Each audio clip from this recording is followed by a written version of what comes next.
My name is Nick Fazio, Chair of the Economic Development Committee for Bronx Community Board 8. I hope everyone is staying warm. Happy belated New Year to you all. This is our first meeting of the new year for Economic Development at Community Board 8. We have a very full agenda, as is our want. Before we go into a quick roll call, I just want to thank all our distinguished guests, including Riverdale Main Street Alliance, whose representatives you will meet shortly. Kirsty Miranda from Miranda Wright Books, who will be given our small business owners report, and we're anticipating SBS, the Emergency Response Unit, being here as well. I don't see them on yet, but we hope to have them here shortly. But without further ado, I'm gonna call out members of the committee. Please announce your presence. Moses Isema. Present. Joy Campbell Privatere. Present. Camila Tepelis. Present. Julia Gomez. Hello, Julia. Asvali Jimenez. Present.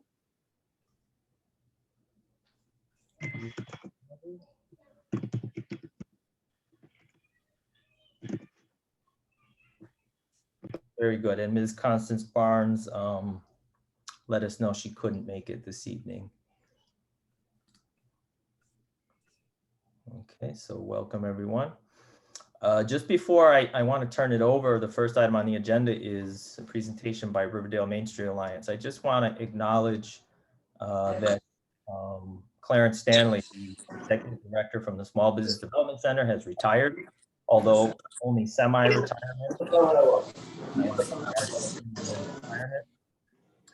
And just acknowledge the friendship and the advice and the partnership with him over the many years. He's a very supportive of this committee and its endeavors, and was also instrumental in me starting my business 20 plus years ago, believe it or not. And that's how long Clarence has been with SBDC.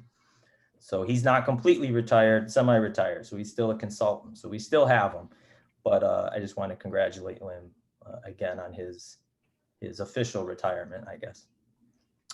With that, I'm going to turn it over to Chris Rizzo and Damian McShane of Riverdale Main Street Alliance. Again, another friend of this committee, and take it away, gentlemen. First, I have to put myself off. There we go. There we go. Hi, Nick. How are you? Thanks for having us. I wouldn't call it a presentation, but I will call it an introduction for anybody that's not familiar with the Riverdale Main Streets Alliance. And, a pitch for calls, a pitch and a call for help and advice on growing what we're doing. So I am the chairman for 2021 of the board of directors of the Riverdale Main Streets Alliance. Bob Bender is on the board of directors of the Riverdale Main Streets Alliance. Damian McShane is on the board of the Alliance and will likely be the 2022 board chairman. I'll be stepping away, and I'm very excited to step away. So this is one of the last things I'll be doing as board chairman.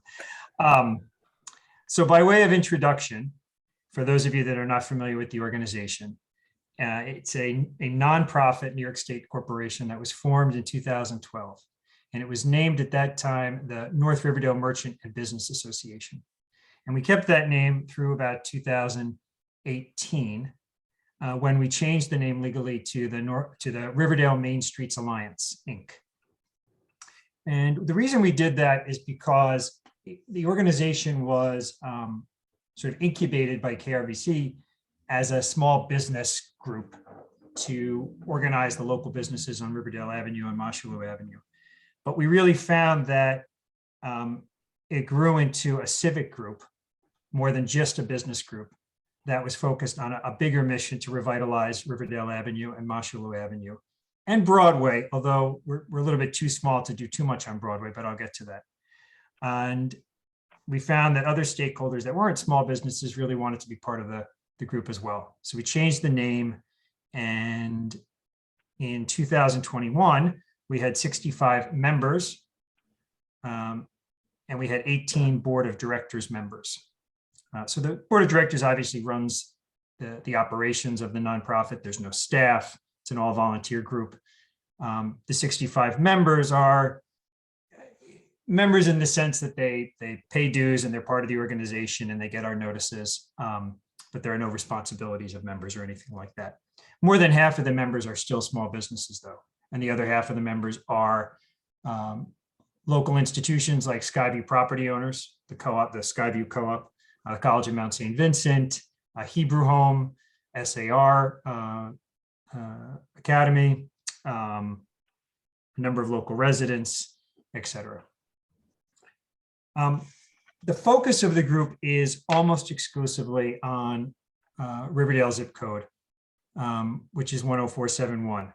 And people have asked us from time to time to extend the work we do into South Riverdale, Johnson Avenue, et cetera, but we don't really have the board capacity or the volunteer capacity to do that yet. Maybe one day we will do it, and maybe one day there'll be a twin organization in South Riverdale. But what we do in 10471 on Riverdale and Mosholu, and to some extent on Broadway, is we advocate for Vision Zero traffic safety upgrades with the New York City Department of Transportation. We look for ways to support small businesses. We carry out certain beautification efforts on the tree pits and certain public green spaces around North Riverdale. And we advocate on a variety of miscellaneous issues. So, with regard to Vision Zero traffic safety, we supported the DOT on the upgrade to Broadway, which happened in 2017, 2018. We supported the DOT and advocated for the Vision Zero upgrade to Mosholu Avenue, which was carried out last year. It's a pretty modest upgrade, but the street looks better at least. And we've been advocating strongly for a Vision Zero upgrade to Riverdale Avenue from West 254th Street to the city line. And the idea behind that is if traffic moves slowly, if traffic moves safely, if traffic moves in a more orderly fashion, it's good for residents, it's good for public safety, it's good for the 1,000 school children that come to school every day on Riverdale Avenue. It's good for small businesses, it's good for outdoor dining, et cetera. And the current conditions on Riverdale Avenue, if you're familiar with it, are pretty abysmal. So we're optimistic about DOT doing something this year, finally. With regard to small business support, we have member events, we organize small businesses. Last year, we had a gift card giveaway during the height of the pandemic, where we gave away gift cards to be used at local restaurants and bars. And some other small efforts in that regard. With regard to beautification, each year we raise about $20,000 from donors, who we call Riverdale Tree Sponsors. And we use the $20,000 to go pretty far. We hire a landscaper to mow certain public spaces around Riverdale at West 254th Street, at Sheridan Triangle, at the end of Mosholu Avenue, certain pieces of Van Cortlandt Park we mow for the Parks Department. And we hope to expand that in 2022. We buy plants, we plant the tree pits, we plant flowers, we plant the Welcome to Riverdale signs, which we installed a few years ago. So as I say, we make that $20,000 go far. And almost all of the money we raise goes towards those beautification efforts. A little bit of money goes towards member events, like a wine tasting or some other small things, but most of it is used for in the ground stuff. And I should note some of the Riverdale tree sponsors are pretty important to us. Hebrew Home for the Aged has been very good for us. SAR has been good to us. Skyview Property Owners has been good to us. The College of Mount St. Vincent has been good to us. A number of local real estate brokers have been very good to us over the years. And we maintain a list of those tree sponsors on our website, which is rmsabx.org. So for 2022, we're going to do more of the same of what I just described to you. We also have a number of special projects that are in some stage of incubation. For example, we're working with Councilman Eric Dinowitz, who's been really supportive, and the New York Horticultural Society to put some beautiful planters in front of the Skyview Shopping Center. If you know the Skyview Shopping Center, it's a total utter disaster of a shopping center. And we've looked for ways to try and change that situation, like writing to the owner, getting tree guards and beautifying the tree pits in front of the shopping center. Now we're going to get some, what I think are really nice planters along the retaining wall in front of the shopping center. So even if the owner won't improve the shopping center itself, we can improve the environment around the shopping center.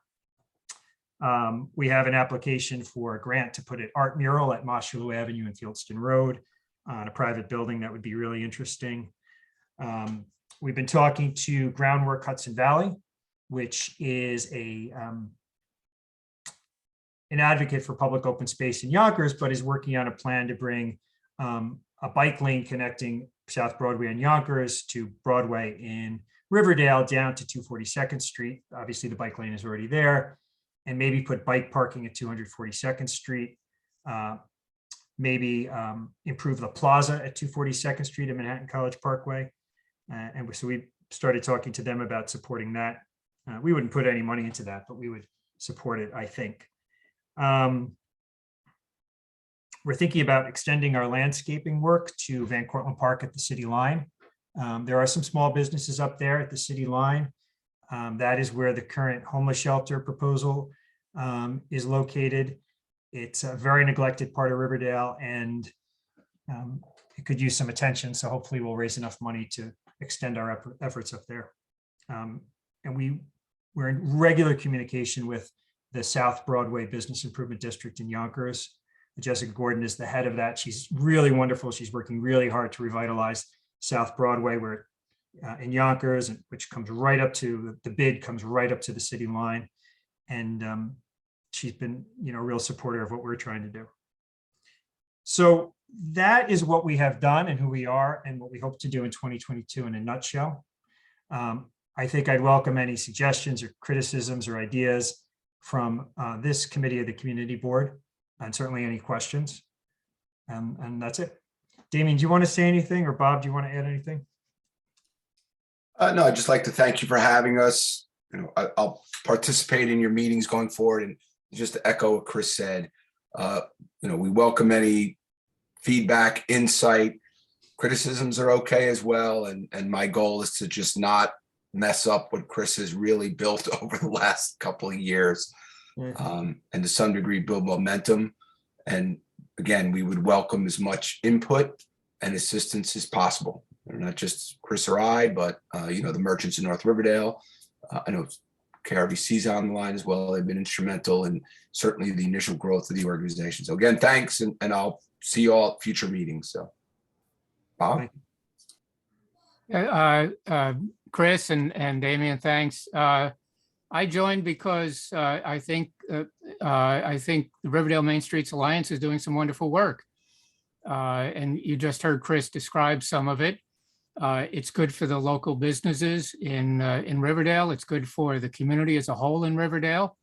And I think I know that the Alliance will continue its interaction with the Economic Development Committee, Nick. We'll stay in touch, but organizations like this are good for the whole community, whether they're in North Riverdale, South Riverdale, Kingsbridge, wherever they are.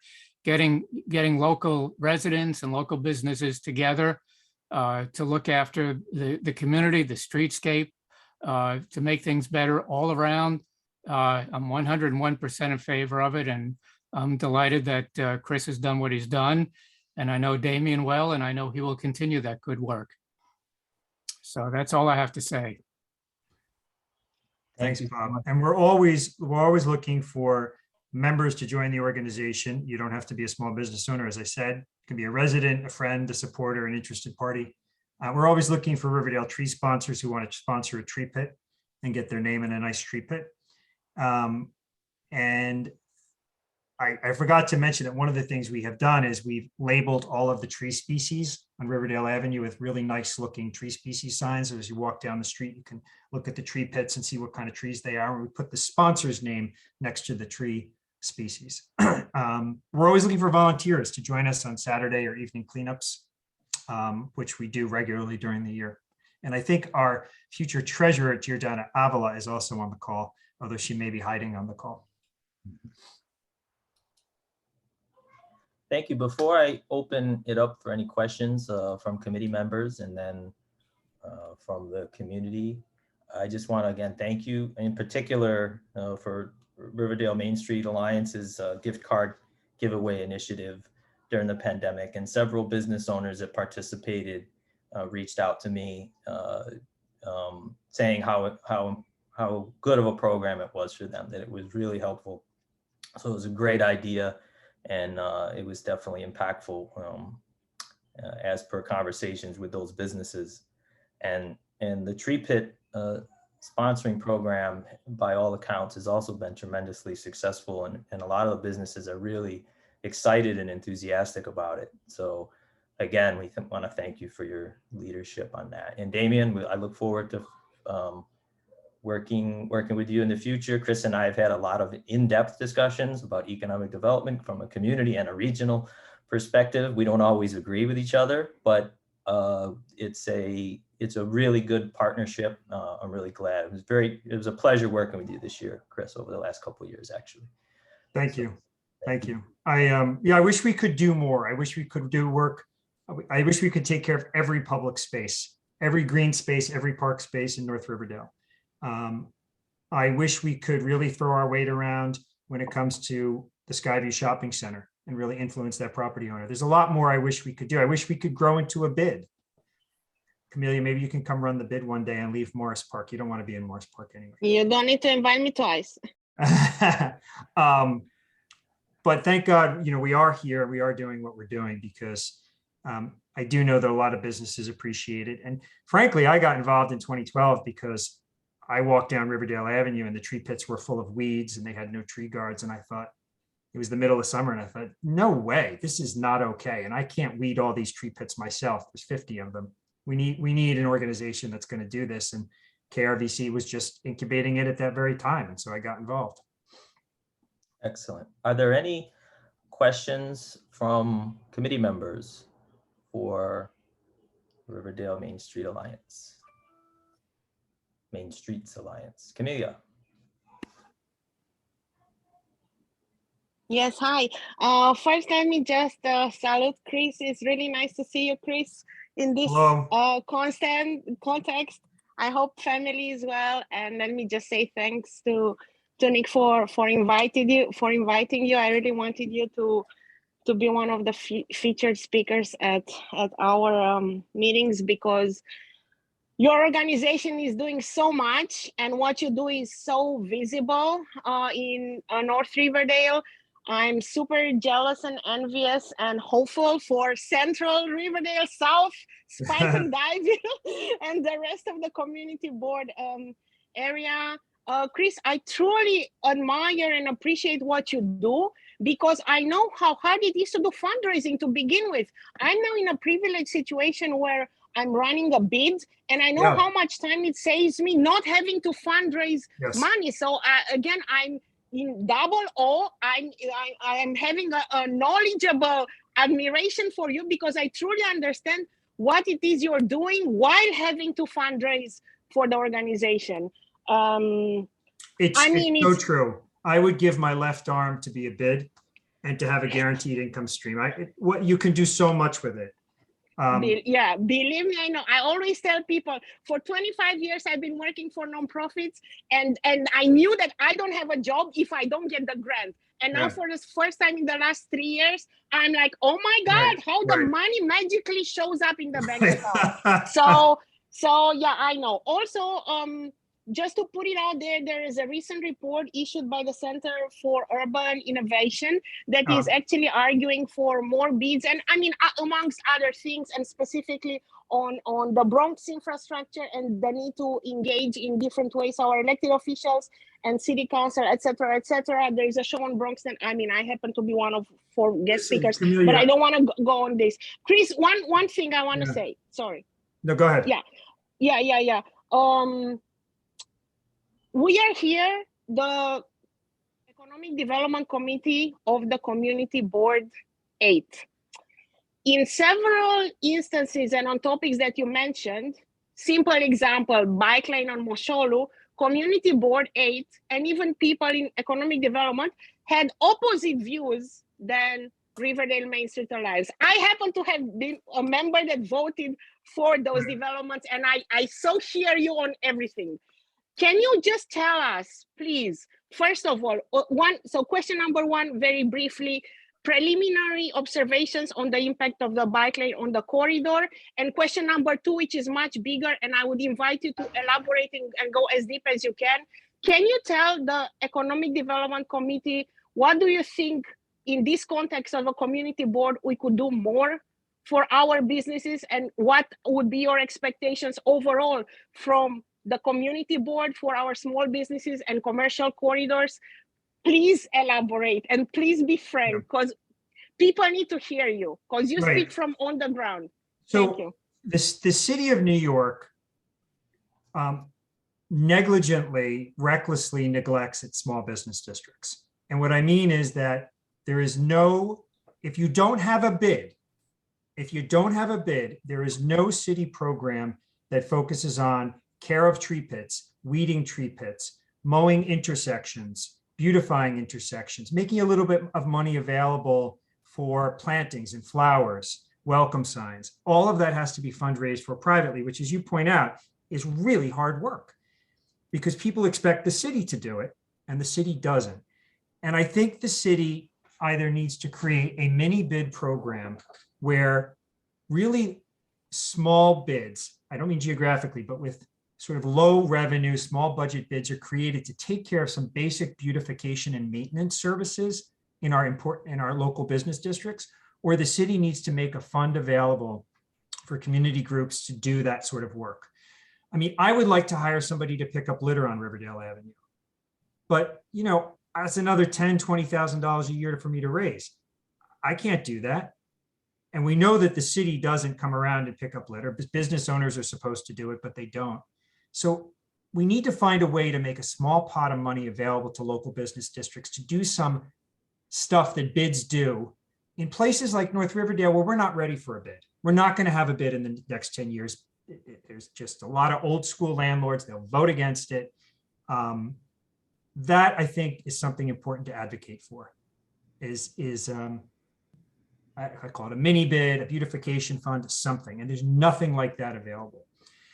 On your question about bike lanes, I mean, Mosholu Avenue, Broadway is Broadway. People have had a lot of complaints about Broadway, but I love the way Broadway works.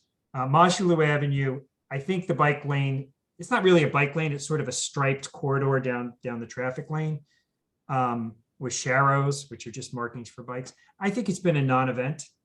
Mosholu Avenue is doing really well. Early Bird Coffee is driving a ton of traffic to Mosholu Avenue. Next door to Early Bird, Emiliano's, an Italian food store, is opening. He's going to be amazing. He used to be a chef at the Modern at the MoMA Museum. Another coffee shop has opened up next to Bronx Burger House.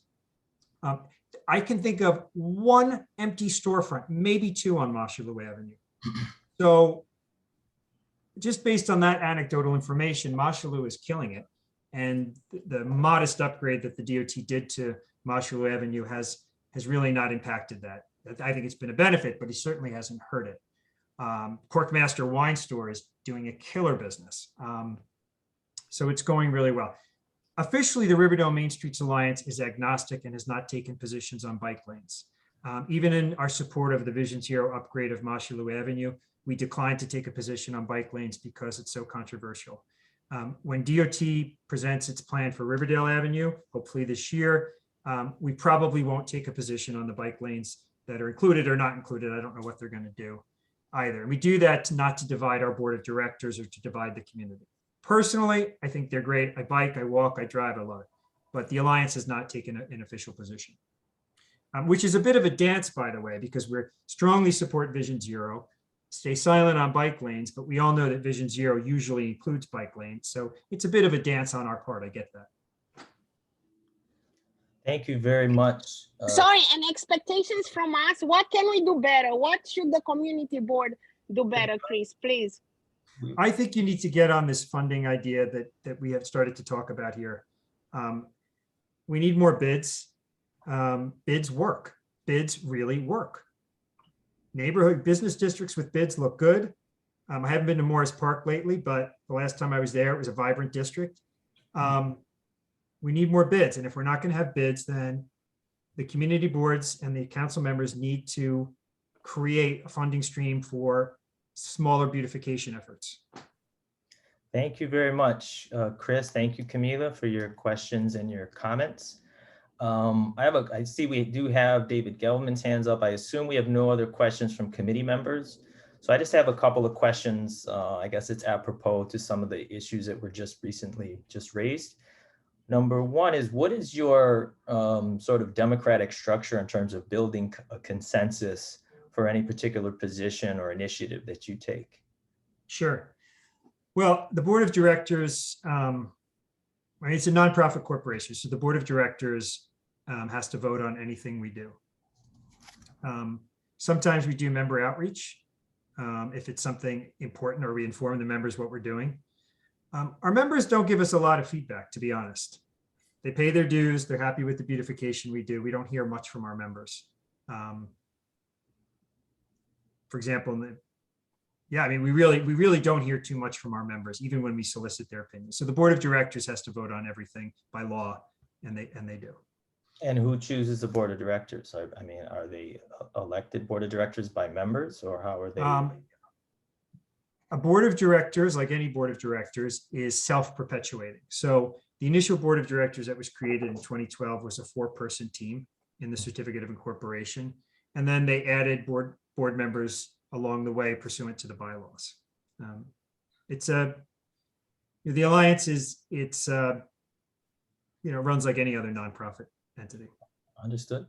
On another topic, we have, I guess, 4 or 5 different businesses facing displacement on Northern Broadway for the impending construction of the homeless shelter. And has Riverdale Main Street Alliance taken a position on that? Yes, the Riverdale Main Street Alliance. I personally recused myself because I had law firm conflicts with my day job. But the Riverdale Main Streets Alliance issued a very strongly worded, articulated letter in opposition to that facility. We issued that letter in conjunction with the South Broadway Business Improvement District in Yonkers, which is pretty horrified by the proposal.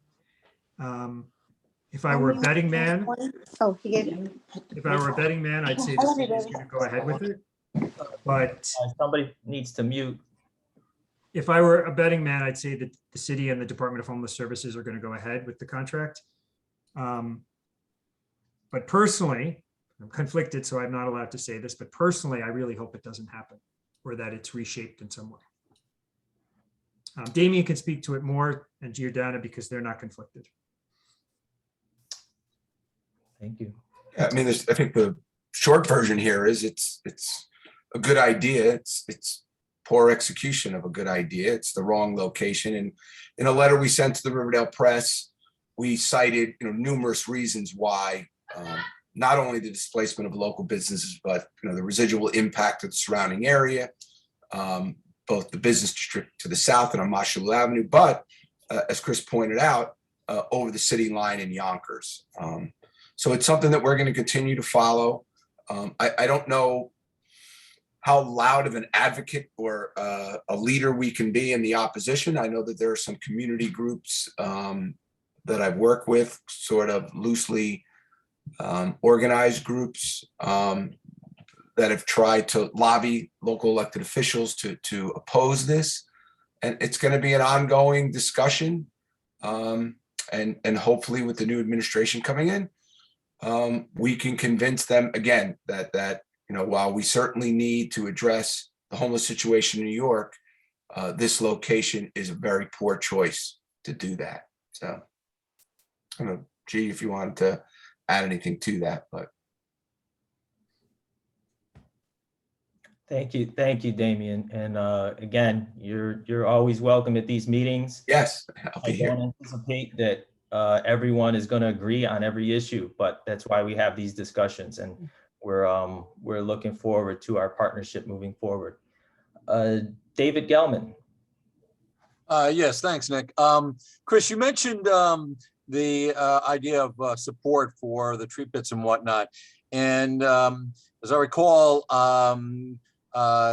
council member Andy Cohen at the time had come up with funding for FedCap on Broadway to deal more with trash and I think graffiti type of issues. One, could that kind of fund, I don't know whether it's been continued under Councilmember Dinowitz, and maybe Enzo, you can comment on that.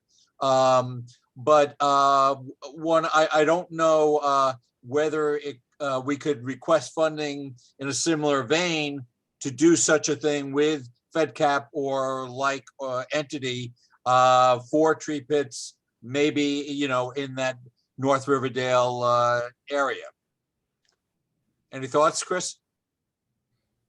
Yeah, a similar program could be created. There is a city program with very limited funding where councilmen can direct funding to be used to hire like the Doe Fund to come around and do trash cleanup. Bids sometimes get those grants from their city council members to hire the Doe Fund or another certified nonprofit to do cleanup. And so that program needs more money so that we can get some of that money and hire somebody to do cleanup. But to create an additional funding stream to do landscaping type stuff, I think would be perfectly appropriate. You know, an outside landscaper can often do this stuff at more efficiently and quickly than the city can. So it's a good way to use city money, in my opinion. Right. I think it. And volunteer groups like us can certainly do it better than the city can. Right. Deb Travis. Nick, could Enzo contribute there? I know it's a little bit of a jump there, but it's. Yeah. Hey, just wanted to make sure. Hey, sorry, Nick. Just wanted to make sure they know that, you know, we did fund both Wildcat, which is, you know, under FedCap, and ACE Cleaning Services as well. So like I mentioned, and, you know, or the council members mentioned in a couple of the community board meetings, just reach out, tell us, you know, which cross streets, you know, need more attention, whether it's landscaping or litter pickup, and we'll send out our crews right away. And we could also do like a regular, you know, whether it's landscaping or litter pickup, maybe once a week or twice a week, whatever the need is. So just email me, give us cross streets, and we could work to get our crews sent out. And Joe, I didn't realize that the councilman had access to that, had funding to access that service. Yeah, we allocate about over 300,000 actually from our budget this year. So like some of the areas just briefly like included Johnson and 235th, Broadway and 241st, and, you know, many other areas around the district. So like I said, just shoot me an email tomorrow, which cross streets, you know, need attention, and then we'll reach out to our crews, kind of see how they could work around their schedule to, you know, send out their folks, whether it's, you know, maybe once a week. But we're definitely interested in, you know, helping out.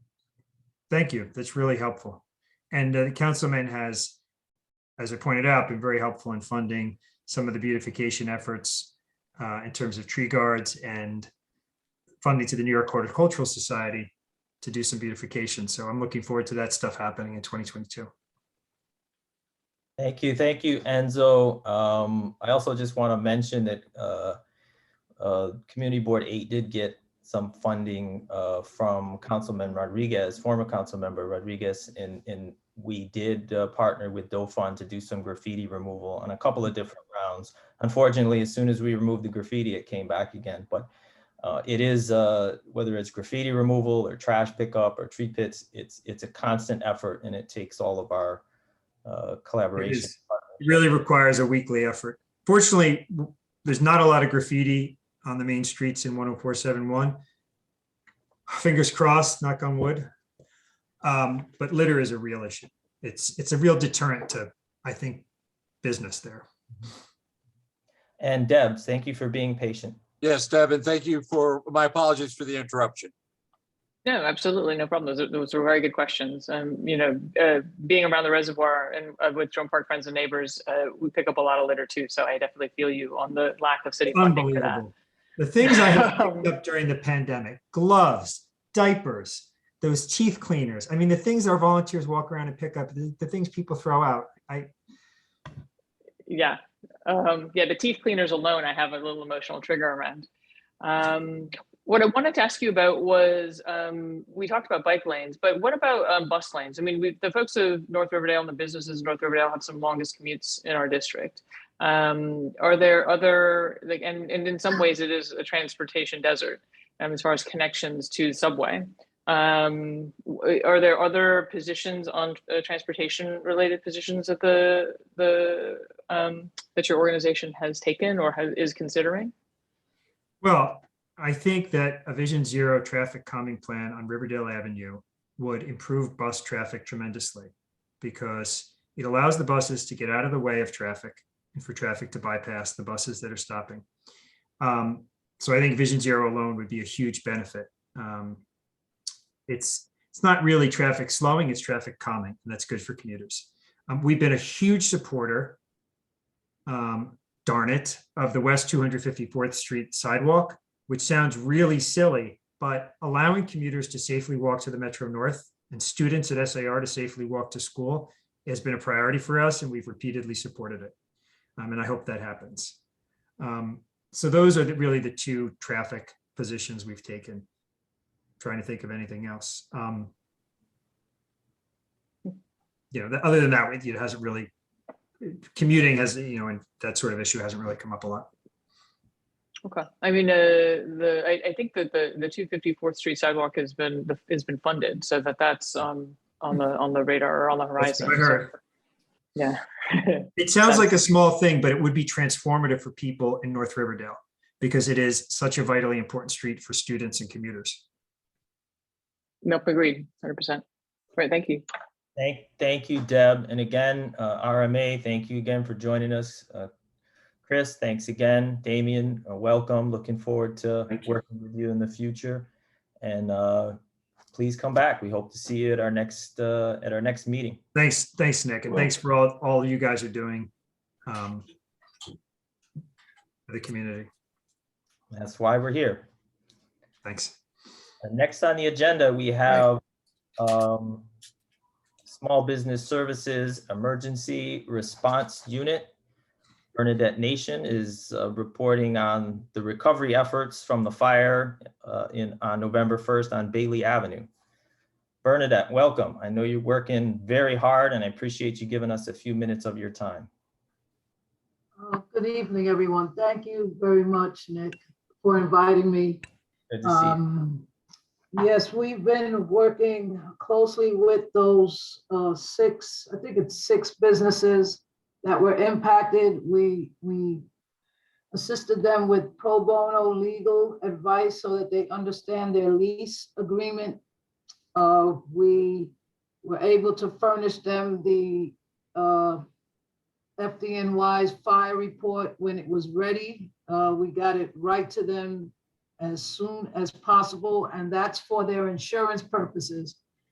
Most of them haven't had insurance except for probably one business, but that helps. That fire report helps to escalate or accelerate their financial claims. They can't get their claims from the insurance unless they have the fire report. So they were furnished with the fire report now over 3 or 4 weeks ago. So that hurdle is done. We're right now, actually the ball is in the property owner's court. Department of Buildings has ordered the property owner to repair the structural integrity of the building. But according to the commercial tenants, the property owner is in Florida. That's what I heard, that he's going to be in Florida for the next few months. So what we've been doing is checking the Department of Buildings, what do they call it? They call it Department of Buildings Information Systems, which we can internally see if any permits were pulled to do work. Up until today, there weren't any permits pulled, but the Department of Building did order the property owner to start the work. That was actually about a week or 2 weeks after the fire. So it's, like I said, the ball is in the property owner's court.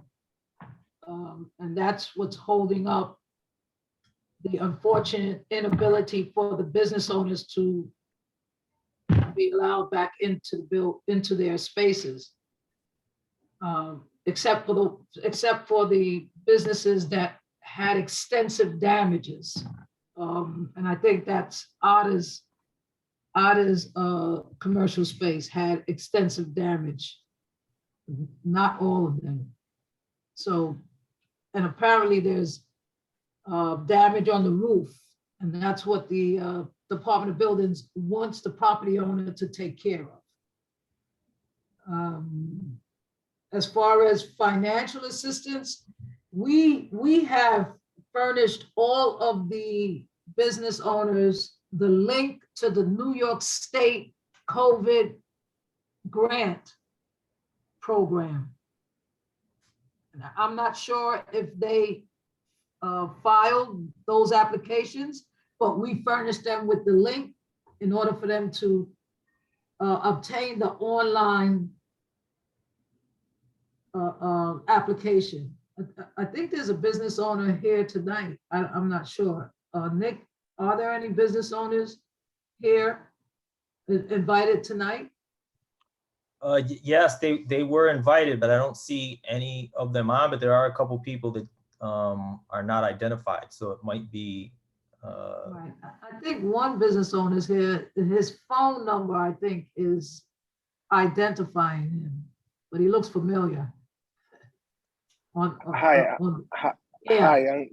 I know Zalito from Chilila, Barangay. How you doing tonight? Right, hi, how are you doing?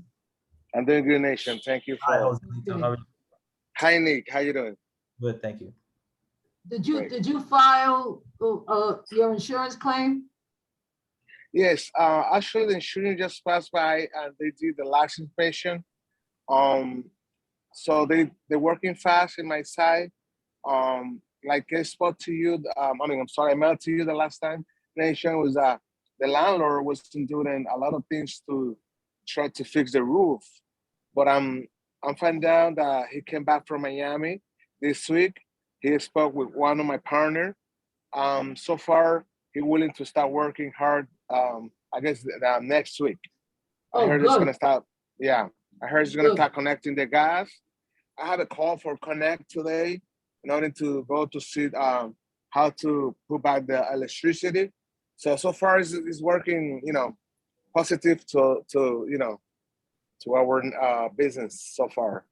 Okay, so again, even the utilities, it is on the onus of the property owner to assess the plumbing lines, make sure there are no anomalies, and to assess the electrical box. So the property owner has to hire the master plumber, the master electrician, or the licensed professionals to do that work. And like I said, Department of Buildings did order the property owner to start all of that work. So I'm glad to hear the property owner is back from Florida and he is starting to do his work.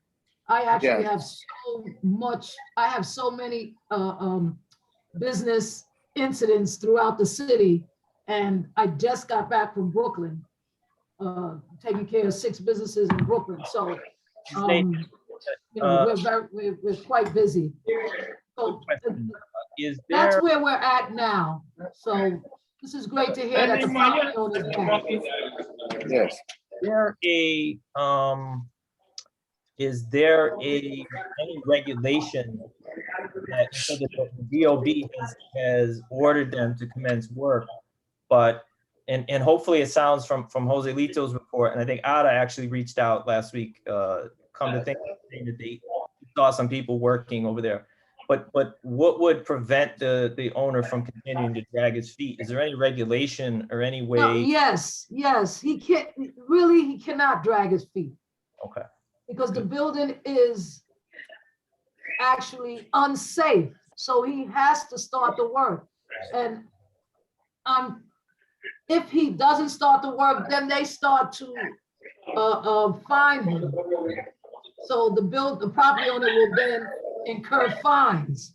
So if he doesn't want to incur fines, he'll start the work. Excellent.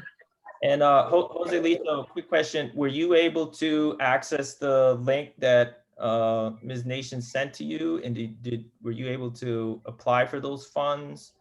Okay, so I didn't send it.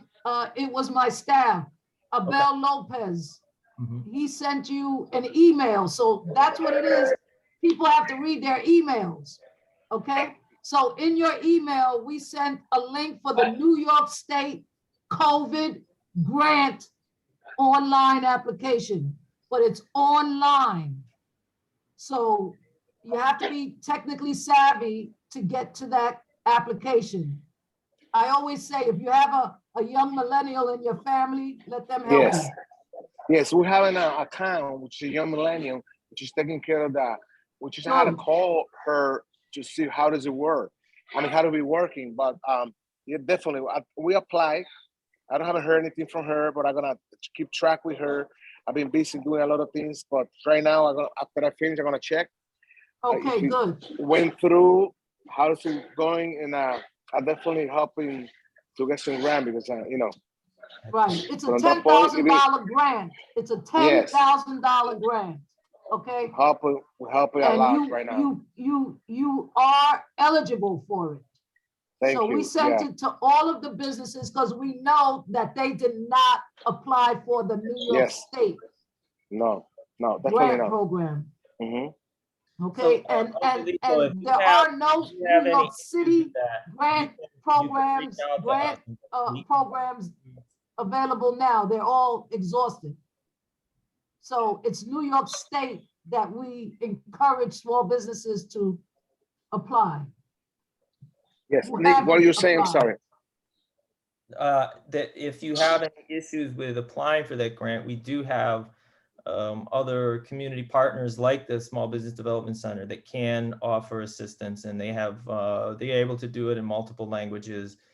That's great. Any obstacles that you might face, or if it gets turned, if it gets rejected for any reason, reach out to us and we can definitely put you in touch with either SBDC or SOBRO to assist you. But it sounds like you have it all under control, but I just wanted to let you know that. Yeah, but thank you. I got to check with my accountants, like I said, but thank you very, very much, Nick, for your help. I definitely will contact you or call you if I need you. You've been so helpful for me and for this community. I mean, I thank God for you and thank God for Nation too. And hopefully my landlord start working in the next week. I hopefully want to open for spring. I pray my God to help me to, I have 25 people waiting for me. They've been calling me all the time. They've been asking me, when, boss, when we want to open. I would love to say tomorrow, but it's out of my control. But I mean, thank God for you guys, and things start working up the way that I want to. Yes, and keep me posted. I will check Department of Buildings information systems to see if any permits were pulled. Excellent. Thank you. I see we have. I have a question as well. I can't raise my hand as a co-host. So. Oh yeah, I'm just going to go to Assembly Member Dinowitz's representative, Frederick Klein, and then we'll go back. Yeah, thanks, Nick. And I joined sort of partway through, so I apologize if this is redundant. I just want to sort of make sure I understand where on the timeline we're at in terms of when these businesses can be reopened. Do we have a sense, are we like 70% there? Are we looking at another year? Like what sort of, I know Bernadette has a lot of experience in this, so just not to hold you to it, but sort of where would you think we're at in this process? It's the process for rebuilding after an incident like a fire is all on the onus of the property owner. It is the property owner that is responsible for making the structural repairs. He has been ordered by the Department of Buildings to start the work. So I'm glad to hear that Jose Lito, who he's been in touch with me I mean, I really appreciate that he calls us, because I'm so busy, I can't call you every week to find out what's happening because I'm pulled all over the 5 boroughs.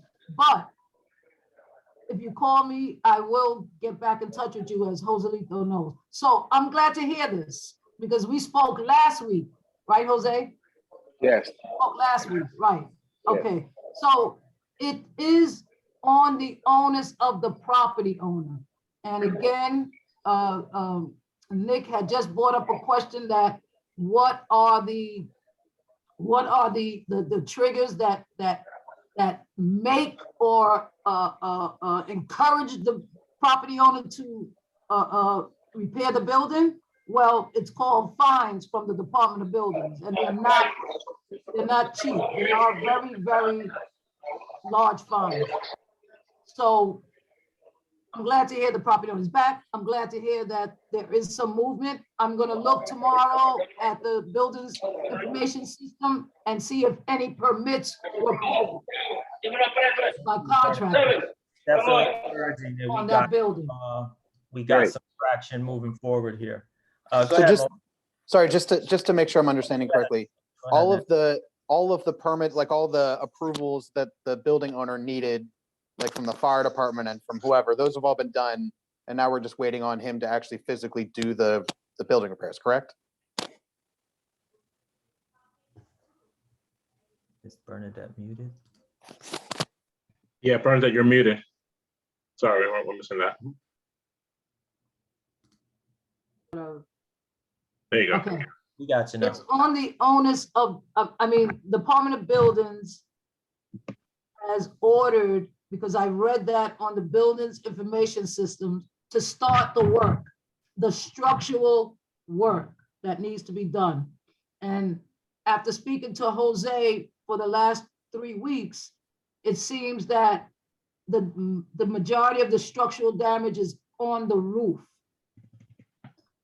So, I mean, it's really on the property owner to fix that, because inclement weather will damage the building. So he should be repairing that roof. Okay, thanks. And Nick or Jose, just feel free to reach out to our office if you need some extra screws to turn on the landlord. So just, you guys have our information. Thanks. Thank you. We may take you up on that. I really appreciate the support. Go ahead, Moses. Sure. Just had thinking. Just had a quick one for Bernadette. Do we have a sense, or do we know if all of the businesses that were impacted there, are they planning to return? Do we know? Oh, yeah, all of them, yes. Yes, all of them want to return. Yes. I think there's really just one business, and I think it's Otters, that sustained interior damages. Joselito, you don't have interior damage, correct? Besides some water and some smoke, but that smoke damage should have dissipated. We may have lost him. No, I think he's muted. Muted. Yeah, just muted. All right. Hello, you hear me now? Yep. Yes. I'm sorry. I thought it was you hear me. The only issue in Tilala is that just the roof in the back and the kitchen got some water, some damage. There's only 2 weeks work for a company that already give me estimate how they're gonna charge me and all that. So I just waiting for the building department, for the landlord, to do it. In my side, it takes 2 weeks to rebuild the site that the fire department broke. So I would love to, Right. That's encouraging. Right. Yeah, once the property owner does the structural work, then any interior damages the business has, they could, repair, not repair, or replace sheetrock and things of that nature. Yeah, that's an easy job. That would be easy. Go ahead, Camila. But yes, all of them would return to their space, yes. Except for maybe Otta.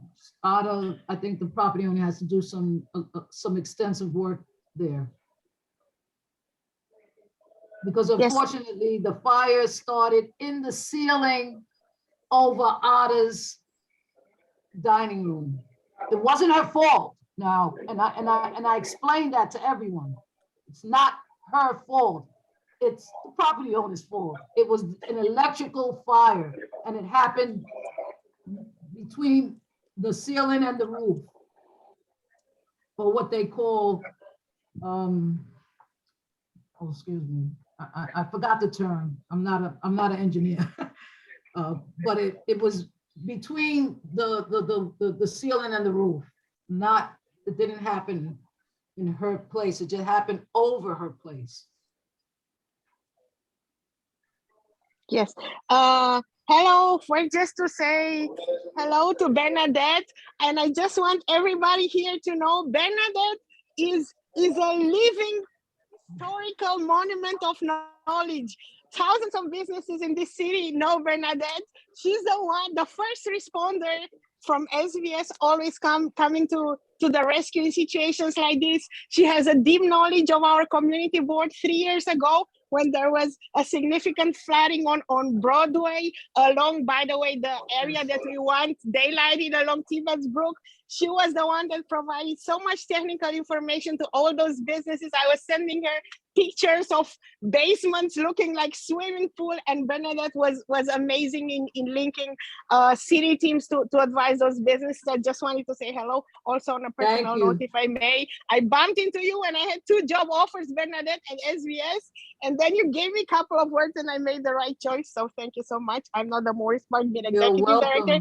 Thank you for that. One thing I want to point out, sorry, coming back to our serious business, who knew back in November when this thing happened that the Bronx will suffer at least 2 large tragic fire incidents? Who knew? Who knew? So we gotta be alert. And what I want to point out to Nick and to all our elected representatives on the call right here, the city council just established a task force led by council member Oswald Feliz, together with the Bronx Borough President, Vanessa Gibson, to look at structural issues that may cause this higher frequency of fire-related incidents. If this thing persists, and if there is at some point funding allocated, there is possibly an opportunity to apply for funding. Kudos to SBS, because 2 years ago in the summer, when we had all those sort of racially related incidents that caused damages to business, they started an emergency response funding mechanism, which within days was able to support damages. If things like this continue to occur due to infrastructure or structural related reasons, particularly in the Bronx, Bernadette, let's keep an eye on that, because maybe money from the federal or state level will come down to infrastructure, and businesses that were impacted may be able to accept that. But let's hope and pray that this string of fires will stop, or the city will put in place additional support mechanisms for knowledge and information to businesses to know how to be prepared. But just wanted to put it out there to keep an eye on this new city council level task force for us to be able to provide input if that will be called from us. So thank you again for being there and being an advocate for the community board 8 businesses. You're welcome, Camelia. You're welcome. You know, it's interesting. I think you were talking about the looting that occurred in the Bronx, and the Bronx was hit the hardest. Well, actually, that funding came from donations from Soros and from a Signature Bank. Okay, and we were able. It was not an infinite number. It was a finite number, but we were able to take care of most of the businesses. The small businesses, the businesses that make less than $1 million a year, we were able to give them a $10,000 grant. Yes. And we gave it was like 500 businesses 700 throughout the whole city. Small businesses, not the large corporations, small businesses. And the Bronx we gave 500 businesses in the Bronx. Okay. So, I was very, very, very a strong will to make sure that most of that money went to the Bronx small businesses, particularly immigrant-owned businesses and minority businesses. And that's what the bank, Signature Bank and Soros, they wanted that money to go to those businesses, I must say. They were great. But it was donated. It wasn't federal, and it wasn't city, and it wasn't state. It was donated by businesses, just Private, yeah. corporations. Private funding, yeah. What I appreciated then, and just want to put it out there was how fast SBS reacted and how simple the process was. I was able myself to submit applications for Morris Park and one for Kingsbridge and one for Kingsbridge Road. And how amazing it was. I mean, again, if this pattern of fires in the Bronx affecting businesses persist, maybe there will be momentum for these large philanthropic donors to pull again resources and try to address this. But again, let's hope and pray that this will be isolated incidents. Thank you again. You're welcome. I want to say one more thing and then I'm going to stop. Yep, sure. If you support me, I will make presentations to small businesses on how to prepare for disasters. Even this snowstorm that's coming, you know, I'm gonna send out an email blast on how to prepare for this snowstorm. And if you incur any damages, like, you know, maybe it might affect your awning or something like that. But I am willing to do presentations to small businesses on how to prepare for disasters, because that is the only way. We have to educate the small business owner on how to prepare for a fire, what to do, the fact that you should have insurance, the fact that you need to get in touch with your employees, the fact that you have to get in touch with your vendors, okay, so that they don't come to bring supplies and you're not there anymore because of a fire.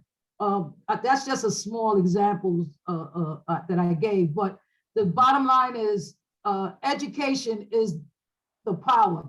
The information is power, is what I always tell small businesses. And I'm willing to make the presentations. If you could work with me and provide the, you know, right now we have to do it virtually, but if you help me with the virtual, I'm there to help them, to educate them on how to prepare for disasters. Now, that's It's a very really generous important. offer, and we're happy to take you up on it. So let's stay in touch on that. Okay. Moving forward, and again, we hope that this isn't a trend, that this trend of these fires ends now. And we really appreciate you being on the scene almost immediately, and your dedication to this particular fire in our district. So we really appreciate your time. Thank you. Thank you very much. Thank Have you a all good for. night, everyone. Unless there are any more questions. Thank you. Is there any more questions for Bernadette? No, thank you, Benedict. God bless you. God bless you. You're a strong woman. You're a woman. And thank God for this city to have you. Thank you, Joselita. And please, I'll speak to you tomorrow. I'll look at the building's information systems and I'll give you an update. Thank you. Thank you. Thank you. You're welcome. Next item on the agenda, we have a small business owners report will be given by the proprietor of. Please mute your phone. Somebody please mute. Thank you.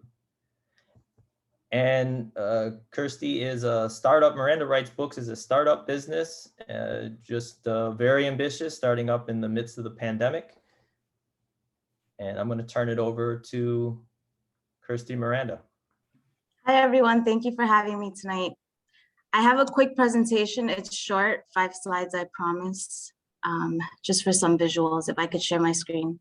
I'm going to give me 1 second, and I'm going to put you as a co-host, and then you should be able to share your screen. Thank you. Okay, try it now.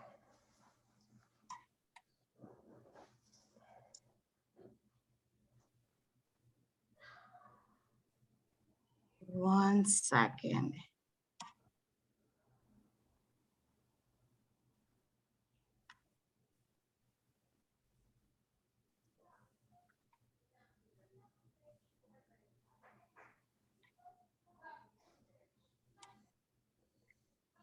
Do you see my screen? Yep, gotcha.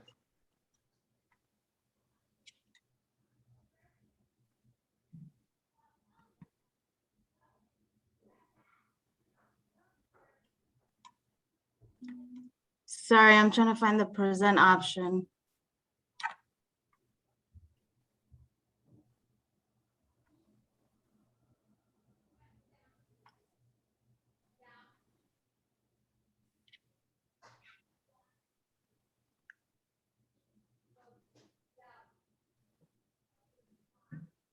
Okay, so hi everyone. This time of day, I forget how to use all these tools. My name is Kirsty Miranda. I am the founder and owner of Miranda Writes Bookstore. So we started in the midst of the pandemic, really during all the George Floyd protests, and really wanted to create a place once we were out of this pandemic where everybody can congregate together. So I have been born and raised in this neighborhood my whole life. So I have many fond memories in Paperbacks Plus. And I actually had the great opportunity of talking with her last year.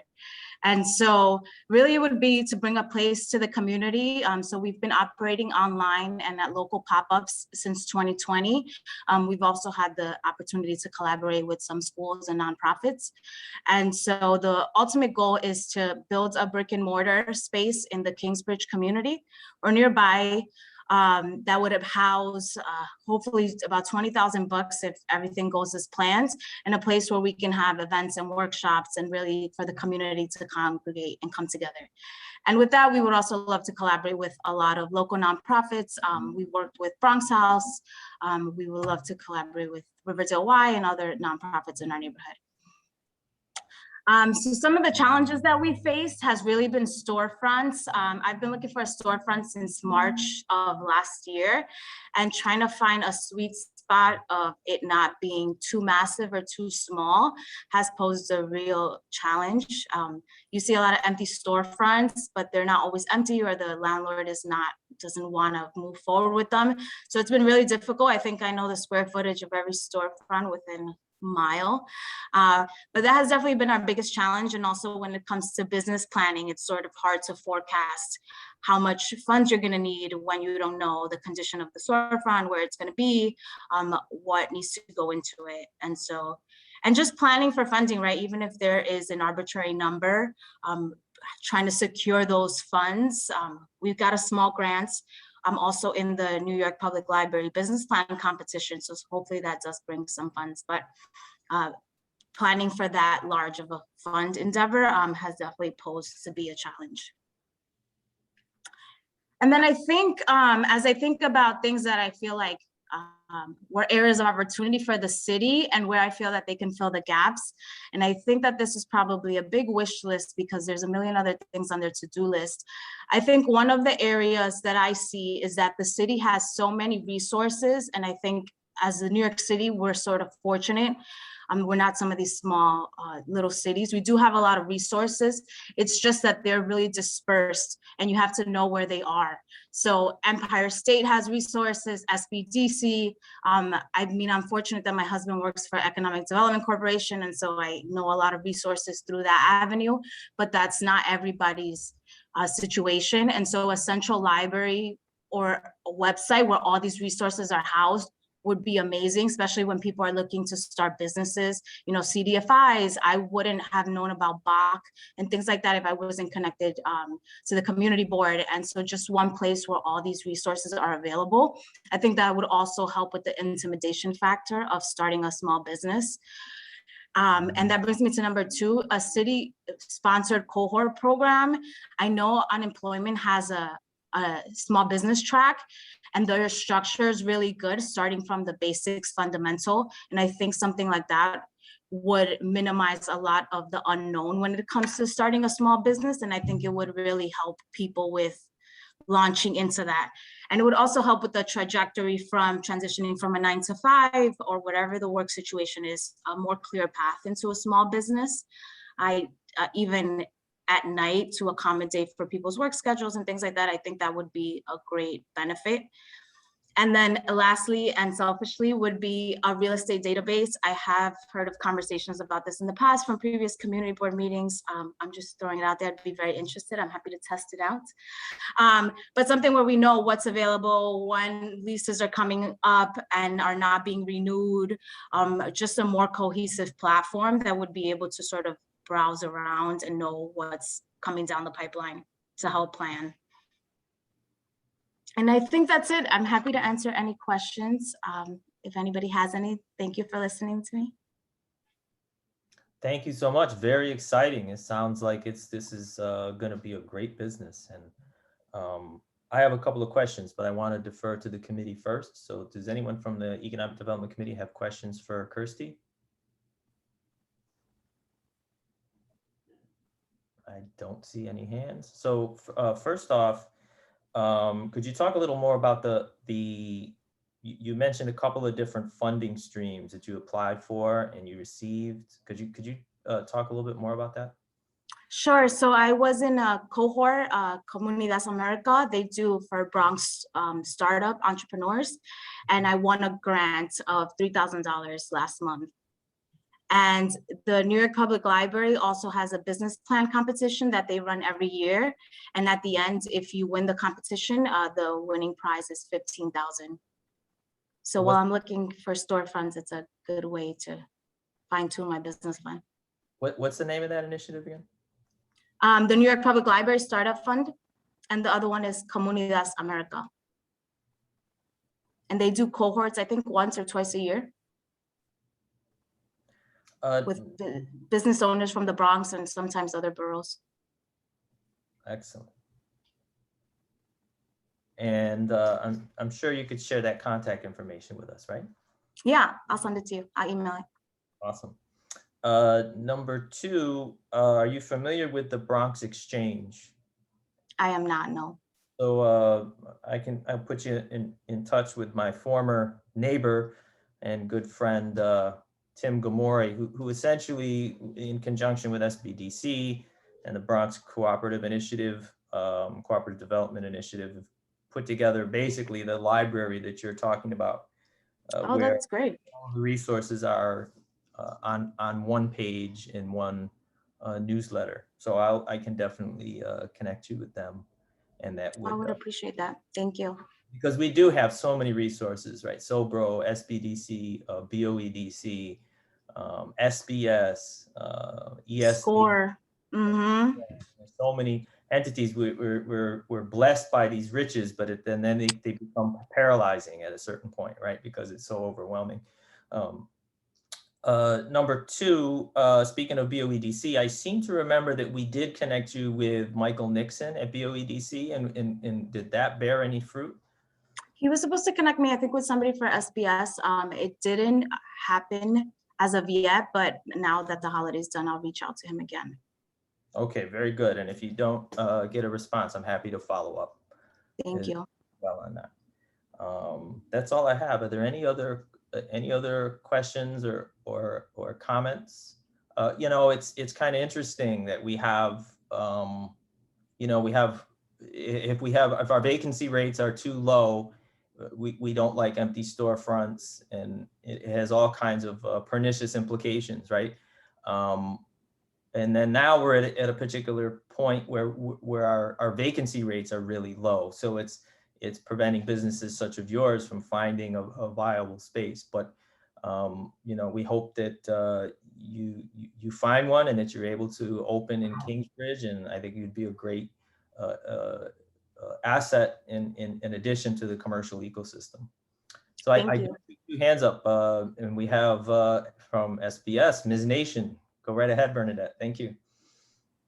Thank you. I lost my video, so sorry.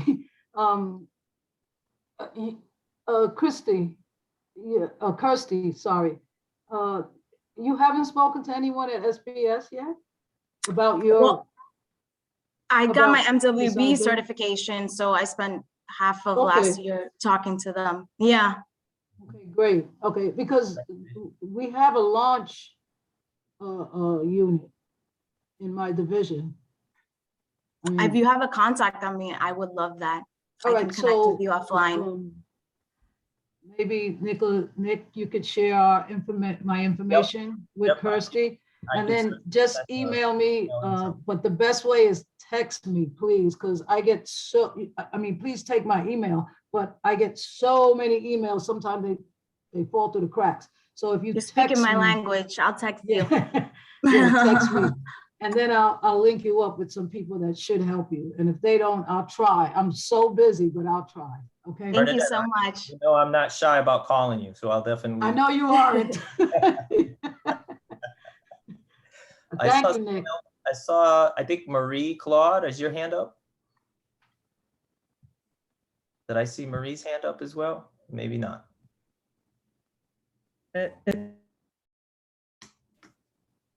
No? A mistake, sorry. Oh, no problem. No problem. Okay, Kirsty, thank you so much. Bernadette, thank you. I'll definitely put you two in touch. And thank you for that Thank wonderful. you. And we wish you all the luck in the world, and we're here to help. So stay in touch.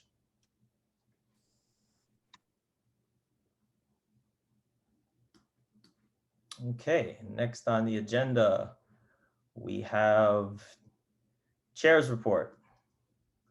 And I'll try to be as quick as possible. Fearless Fund and the Tory Burch Foundation are partnering again to launch Women of Color Grant Program. This information went out last week.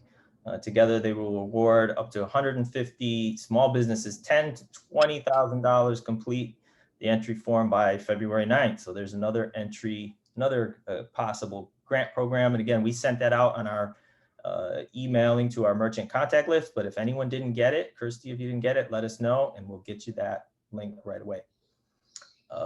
We got something from our friend Andres Pazmino from the Hospitality Alliance sent this along, that the American Institute of Architects is producing a series of workshops that seek directly to influence the POR, the Permanent Outdoor Restaurant Program. They're encouraging anyone with expertise to submit their ideas, highlighting designs, materials, methodologies that can inform the design policy for the city's program. And these will inform the city's public engagement plan for open restaurants, which will ultimately influence the draft of the official design guidelines for the program that's scheduled to roll out next winter, according to our contacts at DCP and DOT. So we'll put the link in the minutes. But if somebody wants that link, please reach out to Tanya or myself, and we'll get it to you right away.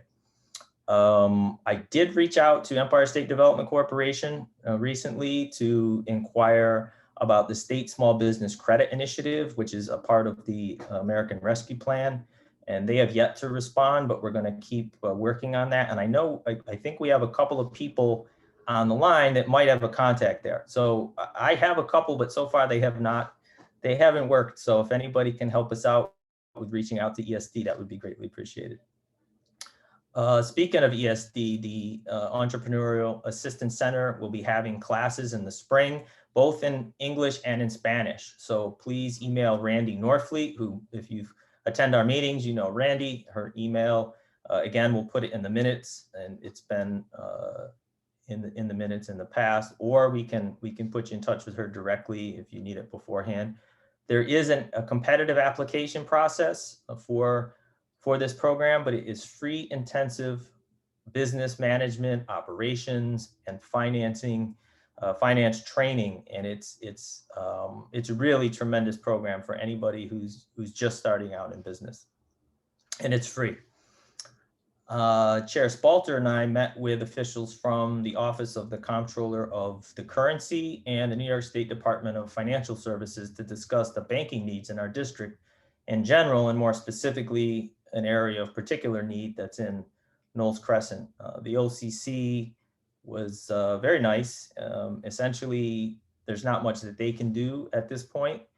And while they were very complimentary of our efforts, they didn't really give us a lot of opportunity looking forward, but we will continue to engage with DFS and OCC and any prospective community development financial institutions regarding the needs in our district. and what we have to offer as a community. And we had discussions preliminarily with Orange Bank, Spring Bank, and of course, our relationship with Ridgewood Savings. They have all gotten back to us out of courtesy, although this is a testament to the collegial relationships that we've built throughout this endeavor, addressing underbanked communities. This is a real long shot. Nevertheless, despite the odds, we're gonna continue to engage, and you never know what happens. Lastly, I already said this, but congratulations to Clarence for his retirement, semi-retirement. But somehow I don't think we're going to be able to get by without him. So we're glad he's staying on. So that's all I have. Is there any questions or comments before we move on to outstanding business?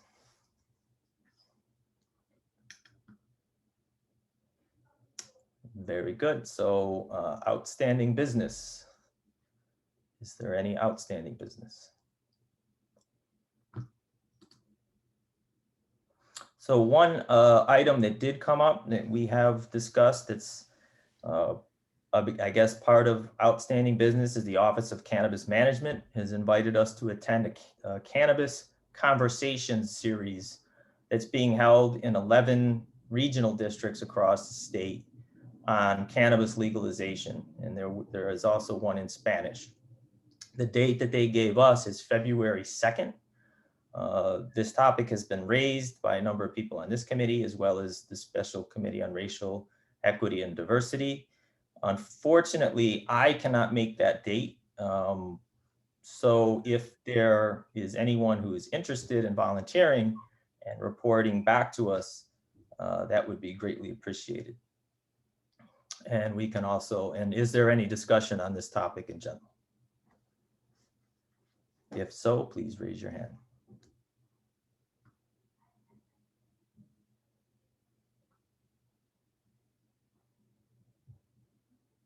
Okay, seeing none. I would think, given that this is an important issue, at least people have mentioned it to me as an important issue, I would think that we will get somebody to volunteer. So if someone can attend that meeting, please reach out and I will send you the eventbrite.com link. And again, it's Office of Cannabis Management, Cannabis Conversations. Nick, I think I have the information, but I'm not sure if it's the exact event that you're mentioning, but I'm volunteering to learn more about cannabis and let everybody know. That would be tremendous. Thank you so much. Just in case, I'll send you the link that I have, okay? Is there any new business? David, is that from before? I'm going to bring up budget items, by the way. Well, no, I'll get to that in a moment if I may, but I do have a different topic, if I may. Under new business or outstanding? Yeah, new. Go ahead. Okay. I know we've had discussions in the past about this issue of DOT authorizing sidewalk cafes and street cafes, and there have been many of us on the community board that have been adamantly opposed to making it permanent. We typically, I think most of us are very comfortable with the interim solution because of all the COVID-related difficulties, but are very concerned with making it permanent. I just wanted to share with you an experience I had, and it might lead to something new. I went to the renaming of Dyckman Street at Broadway into something called Cascaya Plaza.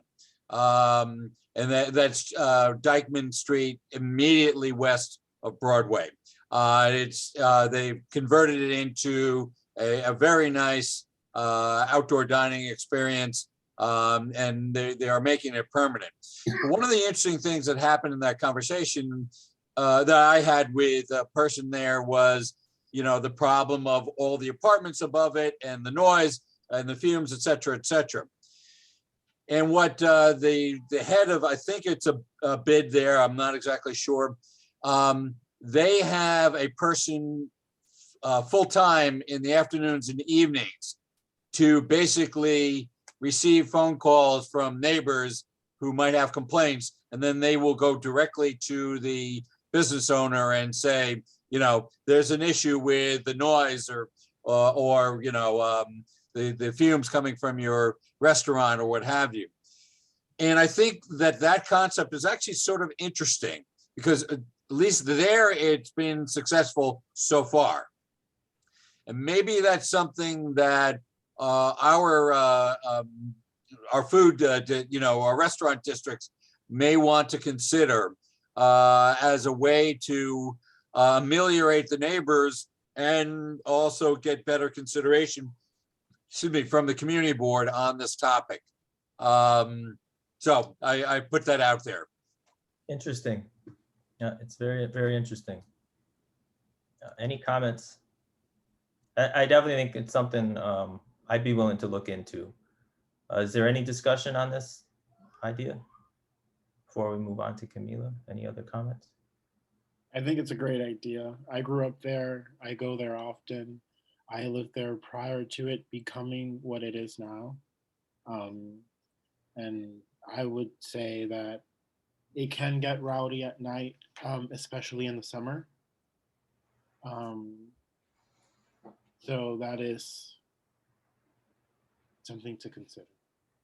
Yeah, I would think that I think you would get buy-in on both sides of that. I mean, but I think we should definitely explore it some more. Thank you, David, for bringing. The only thing is it does require commitment from the bid or the restaurant association or whatever to pay for somebody and to give that person authority to walk to the restaurant and say, you gotta, quiet it down. Right. Interesting. Yeah, it's got some interesting potential. Very good. Very good. It's definitely something to keep on our plate. Camila.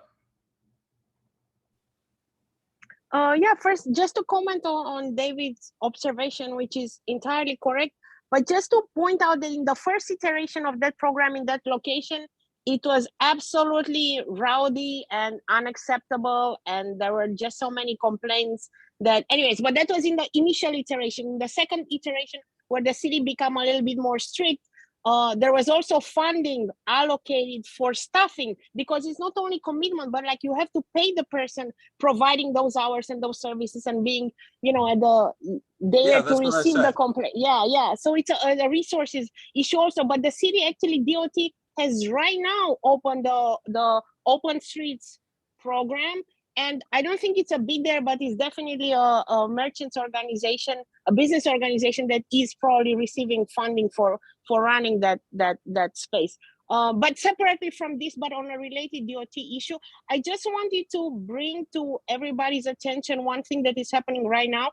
I don't know if Debbie's still on, but all organizations that support and sponsor holiday lights have received, I think in November or December, a communication from DOT saying that they are revamping their permitting program, and there's a lot of issues about their proposed revamping, which is not very clear yet. But one of the things that I'm confronting, which may come up here also, is that they are no longer allowing light installation on wooden poles. And I believe in all three sections of the Riverdale commercial district where we do have holiday lights, they are on wooden poles.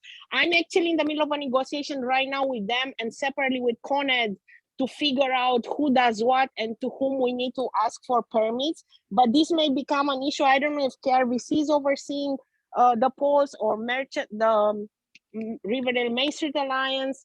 Also, coincidentally happens that the holiday lights that were this year in Riverdale were my old holiday lights from Morris Park, because we upgraded to LED. But just want to flag it early, because holiday lights do create an atmosphere, and we need to clear this issue with both DOT and Con Ed for next year with the contractor that is paid to install the holiday light. Just wanted to point it out now in January so that it doesn't become an issue in November. That's all I needed to add. Thank you. Thank you. Good. We can definitely look into that. Now I see Marie, is your hand up this time? Yes. Okay. Yes. This is just about the new dark store at Broadway and 231st. Did you see it? It's Bike, I heard of it. B-U-Y-K It's 231st and what again? and Broadway. It's across from the Dale Diner. Mhm. It's, and the gold mine, it's right by what will be Chipotle. And this is one of those 15-minute delivery dark Right, stores. so it's What- by K. The investors are based in the Cayman Islands, Russia. Yeah, yeah. I forget the What's the- Cyprus. Gorilla? It's not Gorilla. That's another one, but the one here is by K. By You K. are not allowed to enter the store. Yeah. The entire window space is papered over. Mhm. It opened, I think, in December. Originally, it said that everybody was forbidden access except Yep. employees. Yep. Now it says they removed that sign and they've put it's a COVID-free zone for employees only. And everything is in there, the bikes, the people who deliver and the goods. And they're in a very bright pink on electric bikes. Yep, yep. And they promise the 15 minutes and they ride like everybody else, however which way to get to where they have to go. Whether it's the wrong way down the street, they're not that busy, that's all. And they zoom out of that place onto a sidewalk which has the Broadway Pizza. It has the people waiting for the bus, and then there's that other supermarket. As long as you know about it. No, I do appreciate you bringing that up. I had gotten reports about this when I brought it to the attention of this board. And again, I'm very apprehensive about this business model. To me, it seems like the problem that they're trying to solve in the market is currently addressed by our bodegas and our small business corner stores and convenience stores. And it seems to me like this is, they are going to be a victim of this business model if it becomes successful. And the speed at which they have proliferated throughout New York City and the heavy capitalization that they have from overseas is another cause for concern. And I know that we have a couple of representatives from our elected officials offices. Anyone who knows me knows that I'm not quick to advise that the government interfere in the private sector. That's something that's against my philosophy, so to speak. But if there was ever a situation, this very well might be one. So this is something that I think the city and the state really have to look at very, very closely as to what's going on with these dark stores. The former. Is there any discussion on that topic or any? Just one more thing. Sure, go right ahead, please. The former head of the borough head of Manhattan, Gail Brewer, she was looking at the fact that these are really warehouses, like an Amazon warehouse, and wondered if the zoning, this is in Manhattan, but the zoning would accept these places as warehouses, and if maybe they should be located elsewhere because they act like warehouses. You cannot go in, they stock up stuff, and then they deliver. Enzo, are you still on? Hey, Nick, I'm here. I assume that Councilmember Dinowitz is aware of this. I don't know if he's aware of this particular location. But if you have any information, can you convey that to us in terms of whether the city is looking into this or not? I'll be honest, I haven't heard anything much about this. And also, to be honest, I kind of missed the start of kind of what this issue was. What's just a quick So the issue, summary. the 15-minute delivery services that are running dark stores, that they're you sign up for an app, they're offering people free stuff to sign up, and then if you want something like a package of sugar or something very small, you can get it within 15 minutes or less, as opposed to walking down to the corner store or to the bodega.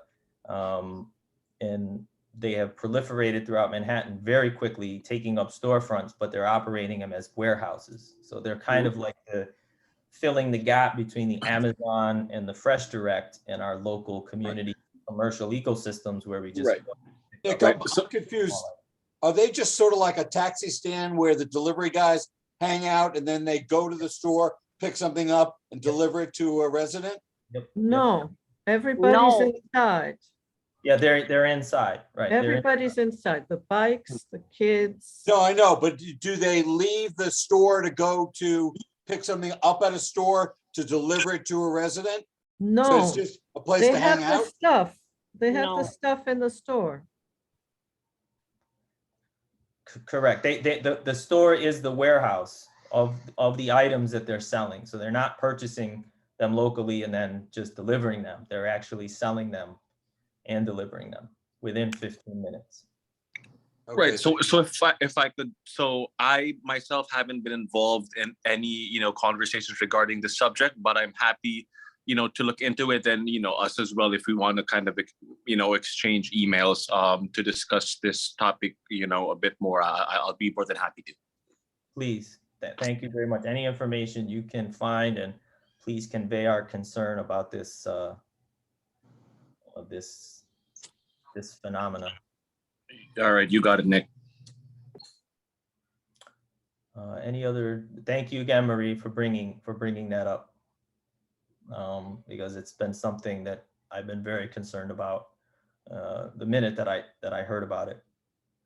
Is there any other new business, so we can move on to budget item ideas? Okay, budget item ideas. Do we have any preliminary ideas? And then, well, first of all, I think we should discuss the budget item process. Last year, we did the Google Doc spreadsheet, and I want to open it up to the committee to decide whether we want to move forward with that procedure or if we want to do something else. So this discussion is for committee members. I have my hand up too. Sorry, I can't. Jump in. I can't raise my hand. Yeah, on my system. Oh, sorry.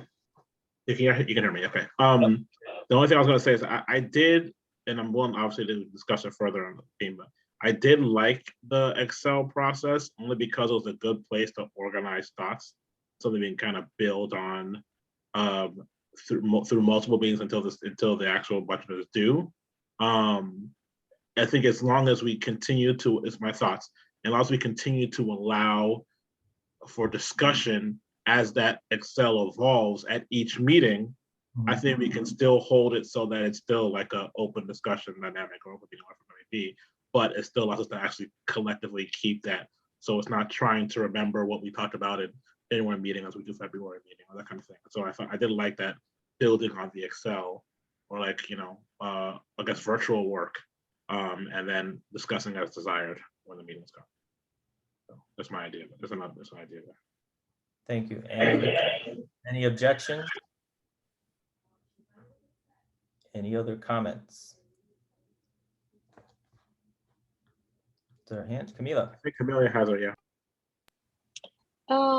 Yes. No, I fully agree with Moses as far as process. Actually, I think last year it went fairly well once we all had access to the sheet, and I think we had probably 2, if not even 3 rounds of edits. So that felt very constructive and participatory. So by all means, let's reiterate from my perspective the process. If I may, Nick, because I had my hand up before when Marie raised the issue. Marie, I'm begging you, please, it's open now, open recruitment for the community board. Please apply to become a member. You're participating in so many meetings, and your inputs are always so substantive and to the point. I'm just urging you to apply to join the community board. Any committees you know, you will have freedom to choose your committees. And I also want to make a point in Hey, can a different view. Want us to, are we on budget items now? Because we're talking about the budget item process. No, but you didn't see my hand in the previous question, Nick. So just 30 seconds, please. Can we circle back and finish our budget item discussion first, and then we'll come back? As long as you take note of my hand, I'm happy, sure. Absolutely. So we're okay with having the link. And so I can't remember if I set it up last year or if Moses did, but one of us will set it up.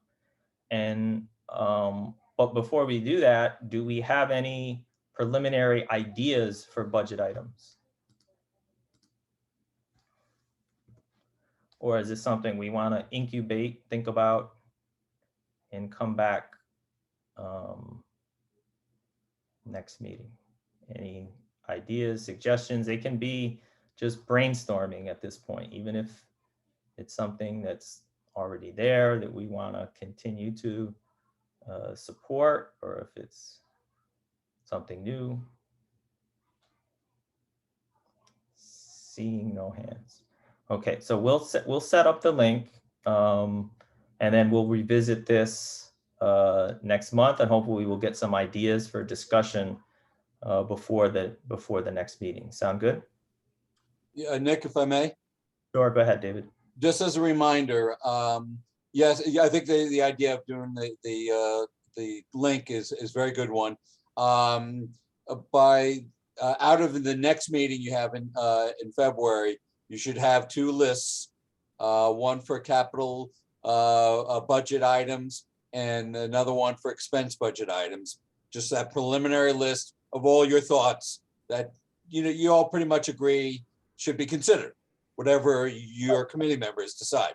Then in the March meeting, each of those two lists should be prioritized.